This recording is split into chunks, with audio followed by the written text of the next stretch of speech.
Be sure to check out my Patreon for weekly exclusive interviews, extra content on Veve and Omi, and building generational wealth, as well as money management tips from experienced whales.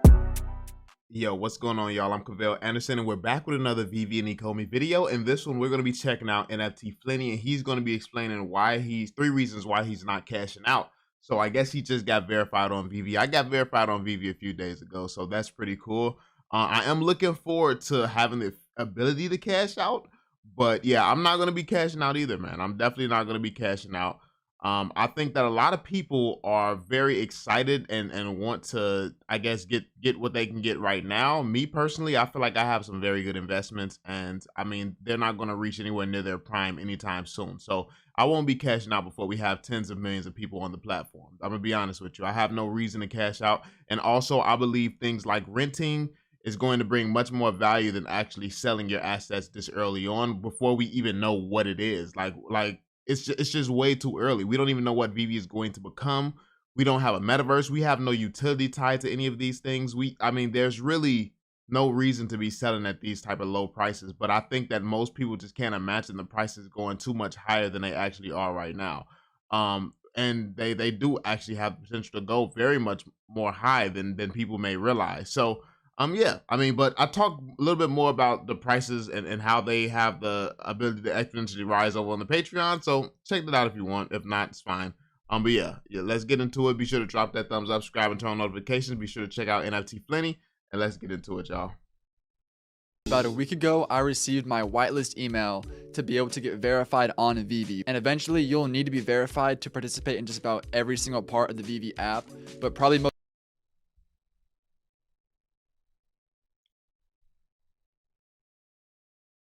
most importantly and most anticipated is it gives you the ability to cash out, which I now have the ability to do.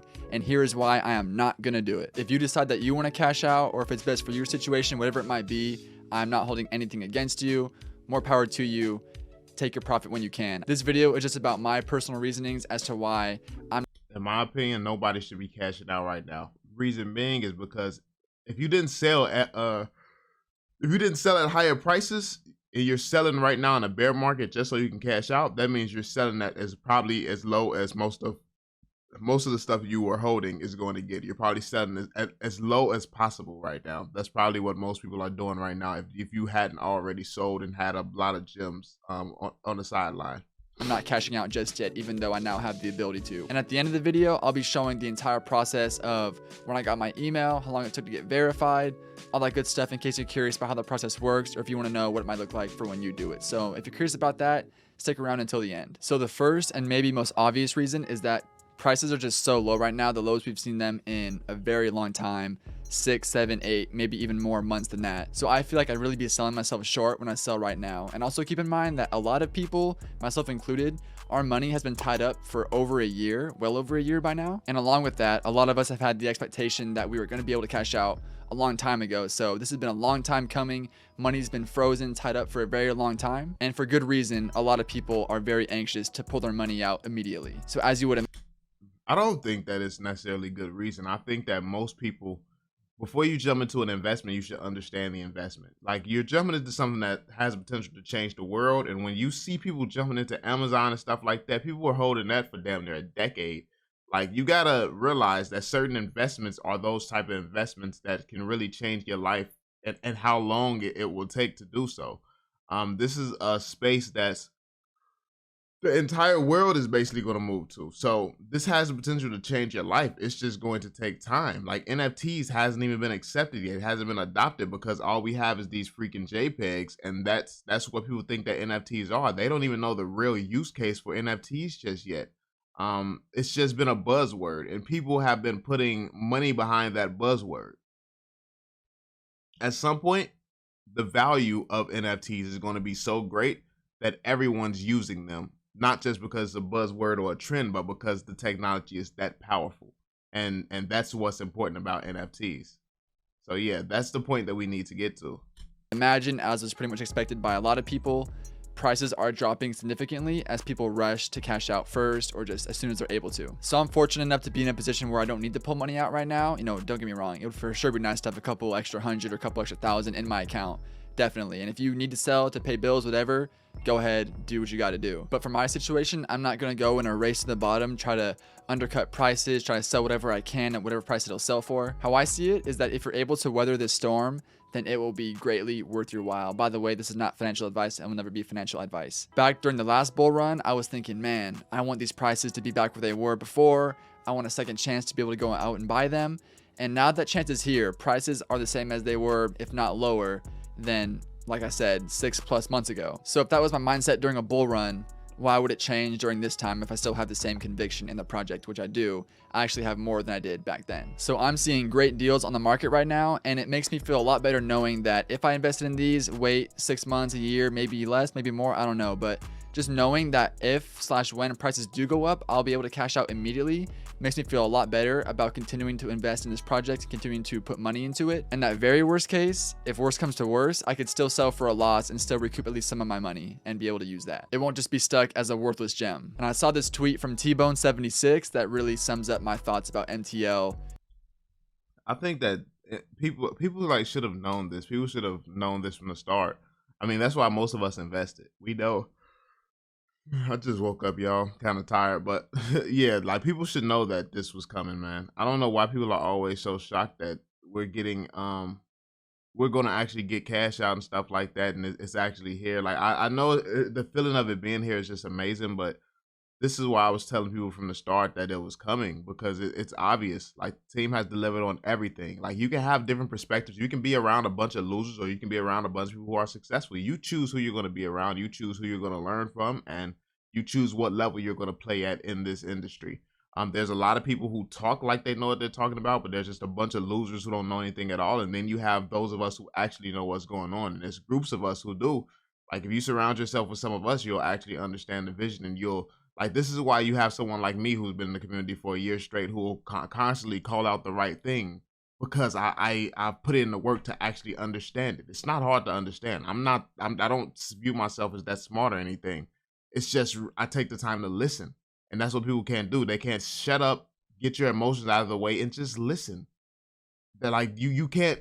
It's logical. If you look at these guys' careers, it's a fact that they plan and they deliver. No matter how many years later it takes, they plan something and deliver it. This is what they all have careers doing. So why would Veve be any different? And this is David Yu's dream. This is his dream job. He has used every skill and resource he has built throughout his entire career, his entire life. And this is the one where they suddenly stop doing what's made them successful businessmen in the first place. Makes no sense. A guy came out who generated billions of dollars for Pokemon, Nintendo, all of that. Like, he comes out of retirement just to work on this project, and you think that this project is when he's going to stop delivering? Like, you think that he would align himself with a project who's not going to get the job done? He's going to get out of retirement for that? He believes in these guys. He believes in this project, and it's a reason for it. So people, it's easy for you to feel uncomfortable because you can't just call them up and get an update. Like, you can't just call them up and see something. Okay, but do you trust that Alfred Khan can? Do you trust that Alfred Khan does? Because he's done this. This isn't his first rodeo. So, yeah, people just have to understand this stuff, man. Quickly and concisely, here it goes. He says, anyone else thinking to themselves, now that MTL is here, it's not the time to cash out. I just think, why sell some items to make a quick buck when I can wait a little longer and make $1.50? You know, he lays it out there really simply, but that's exactly what I'm thinking. The next reason is that I am prepping for the Master Collector program. If you notice in the list of benefits that it shows you of what you get for being verified, the Master Collector program is thrown in there. And as you guys probably know, if you've been on the app, there is no Master Collector program currently active. So it looks like they're prepping for it. It might be the next big step that they move forward with now that MTL and KYC, the web app is in beta. Now that all those major landmarks are here, they can set their focus onto the next thing, which it looks like is the MCP. So I don't want to sell my sets, get rid of them right when they're just going to be more valuable and provide every single collectible on the app utility. And the last and maybe most important reason is that it gives Veve infinitely more credibility. This is going to bring in so many whales, so many just retail investors. I know personally, I know it's anecdotal, but I have multiple friends who have told about Veve and they seem interested. They, you know, they like Star Wars, they like the brands, all that good stuff, but they don't like the idea of your money being tied up. And they told me that they'll start Veve once you can cash out. If you were to extrapolate that, I would imagine a lot of people would share the same sentiment. So this would bring more credibility, and whales can feel a lot more comfortable putting in tons and tons of money, knowing that at any time it can be pulled straight out, not just for USD, but also for a range of cryptocurrencies. So there's tons of accessibility, tons of options. It removes one of the biggest barriers to entry on this entire app, this entire ecosystem. That's true. That is massive. Like, the credibility aspect is probably the biggest thing that's come from this. The fact that people can use that to flood the project now. Anything that they were going to say, oh, you'll never be able to get your money out, this, that, like, it's kind of hard to say anything at this point. This is literally just a year plus of Veve saying they're going to deliver something, taking some time to do it the right way, and then them actually doing it and following through. I mean, at this point, it's hard to argue that they don't follow through with what they say that they're going to do, even if it's not on your timeline. A lot of people are emotional and don't know how to invest. A lot of people are not born learning about investments and stuff like that. It's not normal to know that you leave your money certain places, like as an investor, 5-10 years and stuff like that. Like, you're not like that's not normal knowledge. Like, only actual investors who do this on a regular basis knows that it takes time to build certain things, and what type of time to expect with certain things. You're trying to build something like this is instantly a 10-year type of thing when you're looking at a technology that's never existed in human history, and then they're trying to build a whole metaverse that's never existed in human history using cryptocurrency that's not even regulated. And it's like all this stuff that's never been done in human history before. Anybody trying to cash out before at least 5 years, I think, is crazy. But that's just me personally. This is not the type of project that I would have invested in for some type of short-term returns, because the longer the project exists, the more the OMI token is going to be worth, because it's just going to continue to, the circulating supply is just going to continue to dwindle the longer that it exists. So it's like, yeah, it's like this is one of those projects you probably want to be holding as long as possible. But that's just my opinion. Slowly but surely, Veve is delivering on all their promises, and they are just squashing all the FUD, all the things that make people second guess their project or hold back from it. All these things, as I said, were going to happen. It wasn't exactly on time necessarily, but it came when it came. So when things get hot again, Veve really has no excuses as to why it's not going to blow up, be at the forefront of the NFT, maybe even the crypto market. I think a lot of people underestimate the power of being linked with these major brands. I might sound like a broken record if you watch my channel a lot, talking about Disney, Marvel, and all this stuff, but guys, like, have you ever seen a crypto project that is paired with so many real world businesses, and not just speculation like, oh, we're gonna work with them, oh, that we might use their crypto for this business? No, like, they have a working product, active partnerships, and they're raking in millions of dollars of revenue basically every week. If you guys think that you want your investment to succeed, just think about how bad and how much control Disney has over their investment succeeding and their IP, how it's distributed and how it looks, how it's put out to the public. In my opinion, they'll do whatever it takes to keep Veve afloat, keep Veve being profitable, or keep them just putting out high quality stuff. Even, it's not out of the realm of possibility that down the line, Disney might even buy out Veve. So to sum it up, and I heard somebody say something stupid the other day. Like, oh, Disney ain't got nothing to do with Veve, and literally they have given Veve more of their license than they have ever done to anyone in human history. It's like Disney has done something that they've never done in one of the most speculative spaces of the centuries, and it's just like they've never done this before. Yet someone wants to try to argue that Disney has nothing to do with Veve. It sounds absolutely stupid. And I mean, I always bring up the interview with the Disney CEO, because watching that interview where he was explaining the metaverse and he was using the exact same terminology as David Yu, like, I have never heard the metaverse spoken about like that. I've listened to a lot of metaverse videos. I've never heard it spoken about like that until I heard the Disney CEO. And then that's what made me realize, he is actually really locked in with Veve, because you get on there sounding like David Yu. That means y'all must be talking quite frequently for you to have the same tone, cadence, all of that.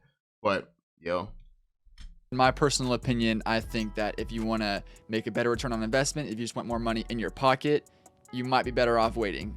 I could be wrong. I'm no expert, but what I've learned from my time on Veve and just investing in general is that more times than not, it helps to zig when others are zagging, and go against the herd and accumulate when people are scared and sell when people are greedy. So that's the strategy that I'm deploying when it comes to MTL and cashing out. So now I'll be showing the process of what it looks like when you get the email, when you get verified, and all that. So if you don't care about that, if you've already done it, see you on the next video. Thank you for watching. If you want to know, here you go. So on July 5th is when I received the email that I'd be whitelisted. And then on July 7th, when I signed onto the app, it prompted me to get verified. It's possible that it came before that, but that was my first time signing onto the app and noticing it. So from there, it was very, very simple. I just clicked on the prompt. It showed me some of the features that we'd be getting for being verified. And then I started the process. So you'll need an ID, a selfie, and a document that has your proof of address, such as a bank statement or a utility bill. So from there, I gave them a nice little selfie to look at, and then I was on my way. My documents were pending review. And one mistake I did make was that I pulled up my bank statement from my phone and I just pulled a screenshot. They don't accept screenshots. I had to print it out and take a picture of the physical bank statement, but then once I did that, it was no problem. This all got verified within a few minutes. Like it says, it was extremely easy. I cannot emphasize enough how easy it was. So I am now Veve verified, no restrictions. I am completely locked in. So there you have it, guys. Even though I have access to one of the most long-awaited features on the entire app, I am not even going to use it just yet. Let me know if you'll be cashing out. Let me know if you've gotten whitelisted yet, if you've gotten verified. If not, your time is coming soon. Thank you very much for watching. Like if you liked, dislike if you disliked, comment if you got something to say, and subscribe if you are enjoying the content, guys. As always, this has been NFT Flenny, and I will catch you next time. Yeah, that was a dope video, man. I definitely liked it. And yeah, this is a huge moment. This is a huge moment for the community, man. A lot of great things going on. I'm super, super excited. So yeah, let me know what you all think in the comments down below, man. Let me know if you're verified yet, if you've got the feature. I want to know how many people are actually using this right now, how many people have tested it out in some capacity. Let me know in the comment section, man. Be sure to drop that thumbs up, subscribe, and turn on notifications, and I will catch you all on the next one. Peace out, fam.